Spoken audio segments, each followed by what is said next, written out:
بسم اللہ الرحمن الرحیم۔ السلام علیکم ورحمۃ اللہ وبرکاتہ۔ ان الحمد للہ نحمده ونستعینه ونستغفره ونستهدیه والصلاة والسلام على سید المرسلین محمد وآلہ وصحبہ اجمعین، اما بعد۔ حاضرین و ناظرین، یہ درس نمبر 34 ہے، 34۔ آج ہم ایک حدیث آپ کے سامنے پیش کرتے ہیں، ترجمے کے بعد اس کا مطلب بیان کرتے ہیں۔ بسم اللہ الرحمن الرحیم۔ عن انس بن مالک رضی اللہ عنہ قال جاء رجل الى رسول اللہ صلی اللہ علیہ وسلم من اہل نجد سائر الرأس نسمع دوي صوته ولا نفقه ما يقول حتى دنا فإذا هو يسأل عن الإسلام فقال رسول الله صلى الله عليه وسلم 5 صلوات في اليوم والليلة فقال هل علي غيرهن؟ قال لا إلا أن تطوع وصيام الشهر رمضان فقال هل علي غيره؟ قال لا إلا أن تطوع وذكر له رسول الله صلى الله عليه وسلم الزكاة فقال هل علي غيرها؟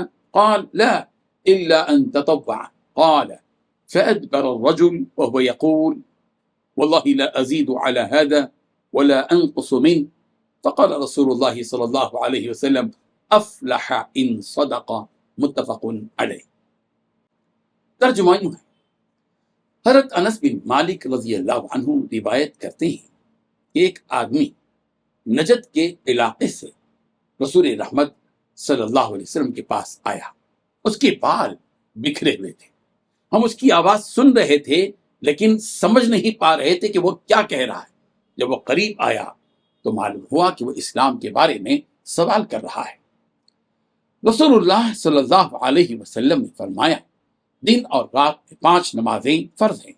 اس نے پوچھا کیا ان کے علاوہ بھی کچھ لازم ہیں؟ آپ علیہ الصلوۃ والتسلیم نے فرمایا نہیں سوائے نفل عبادات کے۔ پھر آپ علیہ الصلوۃ والتسلیم نے فرمایا رمضان کے روزے فرض ہیں۔ اس نے پوچھا کیا ان کے علاوہ بھی کچھ لازم ہے؟ آپ علیہ الصلوۃ والتسلیم نے فرمایا نہیں مگر یہ کہ تم نفلی روزے رکھ لو۔ پھر رسول اللہ صلی اللہ علیہ وسلم نے زکوٰۃ کا ذکر فرمایا۔ اس نے پوچھا کیا اس کے علاوہ بھی کچھ لازم ہے؟ آپ علیہ الصلوۃ والتسلیم نے فرمایا نہیں سوائے نفلی صدقات کے۔ پھر وہ آدمی پلٹ گیا اور کہنے لگا اللہ کی قسم نہ میں اس میں اضافہ کروں گا اور نہ ہی اس میں کمی۔ بزرگان محترم، اس حدیث میں 11 باتیں بتائی گئی ہیں۔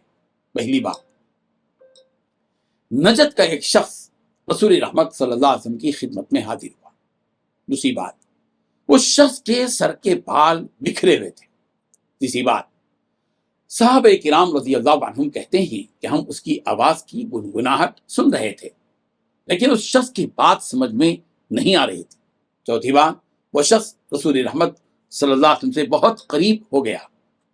پانچویں بات، ہمیں اس وقت معلوم ہوا کہ وہ اسلام کے بارے میں کچھ دریافت کر رہا ہے۔ چھٹویں بات، رسول اللہ صلی اللہ علیہ وسلم نے اس سوال کے جواب میں فرمایا کہ دن اور رات میں 5 نمازیں فرض ہیں۔ ساتویں بات، اس شخص نے کہا کہ اس کے علاوہ بھی کوئی نماز مجھ پر فرض ہے۔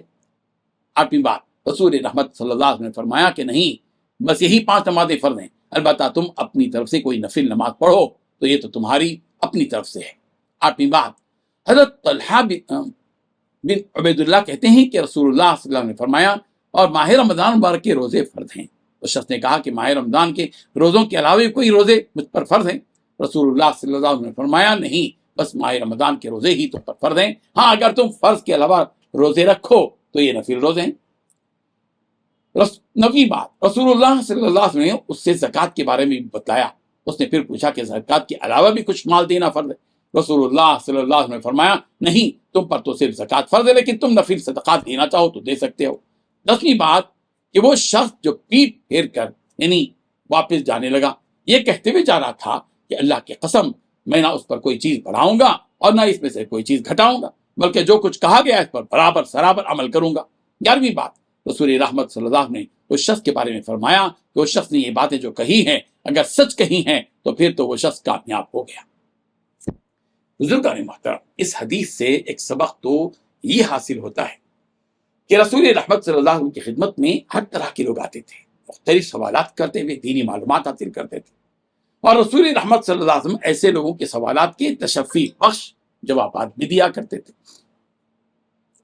دوسرا سبق یہ حاصل ہوتا ہے کہ رسول رحمت صلی اللہ علیہ وسلم آنے والے کے سارے سوالات کے مکمل جوابات اس طرح دیتے تھے کہ وہ مطمئن ہو کر اور بہت کچھ سیکھ کر چلا جاتا تھا۔ تیسرا سبق یہ حاصل ہوتا ہے کہ رسول رحمت صلی اللہ علیہ وسلم کی خدمت بابرکت میں مختلف قسم کے لوگ آتے تھے، مہذب شہری بھی آتے تھے، غیر مہذب گنوار اور دیہاتی بھی آتے تھے، مالدار اور صاحب حیثیت بھی آتے تھے، اور غریب لوگ بھی آتے تھے جو مخلوق الحال ہوتے تھے، اور آپ علیہ الصلوۃ والتسلیم کا ان سب کے ساتھ شفقت اور مہربانی پر مبنی سلوک ہوتا تھا۔ چوتھا سبق یہ حاصل ہوتا ہے کہ آنے والے افراد میں کوئی خوبی پاتے پیغمبر ان کے نیک جذبات اور دلی کیفیات کو دیکھتے تو ان کے بارے میں خوشخبری بھی دیتے اور ان کو حوصلہ بھی بخش دیتے، جیسا کہ اس واقعے میں رسول رحمت صلی اللہ علیہ وسلم نے آنے والے صحابی کے سوالات کے جوابات بھی دیے، اور جب وہ پیٹ پھیر کر جانے لگے تو ان کے بارے میں آپ علیہ الصلوۃ والتسلیم نے اشارہ فرمایا کہ اگر یہ سچا ہے تو یہ کامیابی حاصل کر چکا ہے۔ اس حدیث سے ان احباب کو جو اہل علم ہیں، جن کے ہاتھوں میں مذہبی قیادت ہے، جو ذمہ دار قسم کے دیندار ہیں، یہ سبق ملتا ہے کہ کسی شخص کے غیر مہذب ہونے کی وجہ سے اپنے سے دور یا اپنے دین سے محروم انہیں نہیں کیا جا سکتا۔ ہمارے ملک کے اکثر دینداروں کا حال یہ ہے کہ اپنی دینداری پر مطمئن ہیں اور اپنے ارد گرد جو بے دین ہیں، جو دین سے محروم افراد ہیں، ان کی اصلاح اور تربیت سے بالکل دور ہیں۔ ہماری ذمہ داری ہے کہ اس ملک کے 70% سے زائد دین سے دور طبقے کے قریب جائیں، ان کی الجھنوں کو دور کریں، ان کے مسائل کو حل کریں، ان کے ساتھ دوستی کریں، ان کے ساتھ خیر خواہی کریں، ان کا دل جیتیں، جیسا کہ رسول رحمت صلی اللہ علیہ وسلم نے اس جملے میں آنے والے صحابی کی حوصلہ افزائی کی کہ اگر اس شخص نے سچ کہا ہے تو اس نے کامیابی پا لی ہے۔ اللہ تعالیٰ ان تمام مسلمانوں کو جو مسجد کے ماحول میں شب و روز گزار رہے ہیں، ان تمام مسلمانوں کے دین کی فکر کرنے کی توفیق عطا فرمائے جو مسجد کے ماحول سے دور نکڑوں پر، چوراہوں پر، چبوتروں پر آج اپنی زندگی بسر کر رہے ہیں۔ اللہ تعالیٰ ہم سب کو عمل کی توفیق عطا فرمائے، آمین۔ وآخر دعوانا ان الحمد للہ رب العالمین۔